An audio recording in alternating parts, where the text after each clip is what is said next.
लोकसभा 67 बांसगांव सांसद प्रत्याशी सदर प्रसाद ने चौरी चौरा विधानसभा में जनसंपर्क कर मांगा आशीर्वाद।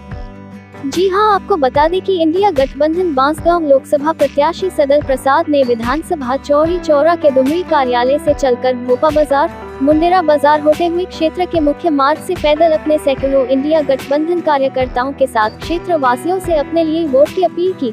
सदर प्रसाद के चौरी चौरा पहुंचते ही कार्यकर्ताओं, नेताओं में अलग ही जोश देखने को मिला। लोग अपने अपने गांव से निकलकर इंडिया गठबंधन नेता सदर प्रसाद को आशीर्वाद देते नजर आए।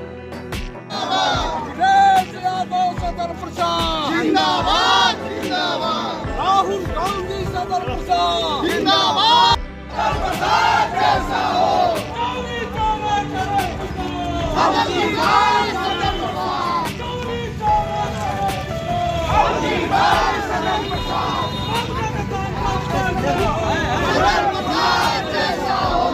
सबसे पहले तो आपको बहुत बहुत धन्यवाद। मैं संसदीय क्षेत्र की सम्मानित जनता से मैं सब विनम्र पूर्वक यही कहना चाहता हूं कि ये चौथी बार मुझे लोकसभा चुनाव में प्रत्याशी बनाया गया है। जो इंडिया गठबंधन ने कांग्रेस पार्टी ने मुझे लोकसभा 67 बांसगांव से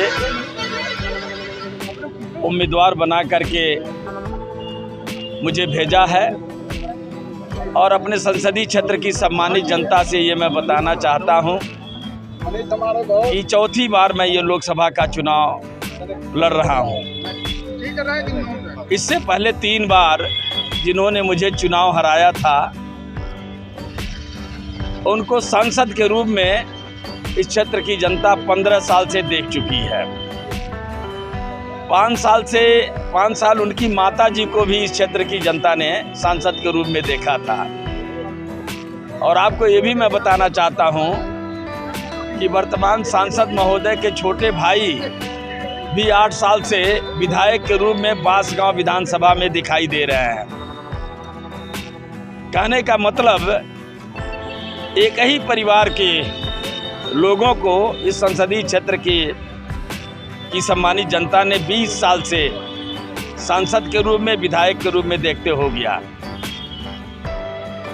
3 बार मुझे ठुकराया गया, हराया गया। मैं भी इस सम्मानित क्षेत्र की जनता का भाई हूँ, बेटा हूँ। हर 5 साल पे चुनाव होता है। 1 साल मेरे जैसे व्यक्ति को भी परखना चाहिए, देखना चाहिए। और मैं आपके माध्यम से बताना चाहता हूं कि 20 साल में सांसद रहते हुए 5 साल इनकी माताजी थी, 15 साल से ये सांसद हैं। जहां पे मैं चौरी चौरा विधानसभा क्षेत्र में खड़ा हूं। चौरी चौरा विधानसभा क्षेत्र का ये जो दक्षिणांचल का जो हिस्सा है, जो द्वाबा क्षेत्र के नाम से जाना जाता है, कई नदियों से घिरा हुआ है। हर साल बाढ़ की विभीषिका को झेलता है। इस समस्या के निदान के लिए अस्थायी मुकम्मल उपाय आज तक नहीं हो पाया। और ये समस्या जैसे चौरी चौरा विधानसभा क्षेत्र की है, वही समस्या रुद्रपुर विधानसभा क्षेत्र की भी है। कमोबेश बांसगांव विधानसभा क्षेत्र में ये समस्या है। चिल्लू पार में बड़े पैमाने पे ये समस्या है। बरहज में भी काफ़ी बड़े पैमाने पे, क्योंकि बरहज समूचा जो है सरजू नदी की चपेट में आता है। बरहज विधानसभा का कोई भी रास्ता चलने लायक नहीं है। बरहज में जो सरजू नदी पे पुल 15-16 साल से कुछ पिलर खड़े होकर के अधूरे वैसे पड़े हुए हैं। गोला में सरजू नदी पे 14 साल पहले स्वीकृत माननीय अखिलेश यादव जी की सरकार में स्वीकृत हुआ था। ये गोरखपुर और गाजीपुर की दूरी को कम करने के लिए और ख़ास तौर से गोरखपुर और आजमगढ़ के बीच में आने जाने में सुगमता हो, सारे पिलर खड़े हैं। पुल का स्लैब नहीं अभी तक पड़ा, अप्रोच नहीं बना। आवागमन आज तक नहीं शुरू हो पाया। गोरखपुर से बनारस तक का राष्ट्रीय राजमार्ग 14 सालों से कछुए की गति में बन रहा है, जबकि 5 साल पहले ये बन के तैयार हो जाना चाहिए। जिनको ठेका मिला हुआ है, जैसा सुनने में आता है, वो सारे ठेकेदार वर्तमान सांसद महोदय के नजदीकी हैं। यहाँ का सरदार नगर का शुगर मिल लंबे समय से बंद पड़ा है।